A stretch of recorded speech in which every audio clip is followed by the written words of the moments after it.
Assalomu alaykum janob kuzatuvchilari. Bugungi sana 20-may.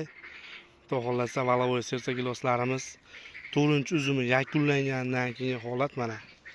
Ko'rib turibsizlar, Valovoy sersa meva qilmaydi deb ko'p kommentariya yozishyapti. Mana xudo xohlasa mevalari zo'r. Buni faqat changlatuvchi bilan ekish kerak. Keyin o'zini dorilari bor. Bahor oyida gullash paytida sepiladi 3 marta. Buni changlash uchun sariq gilos ekiladi yonga. Keyin yana manav gilosdan ekiladi. Mana hosilni ko'rib turibsizlar. Xuddi mana shunday hosil qiladi-ki, Valovoylar ham.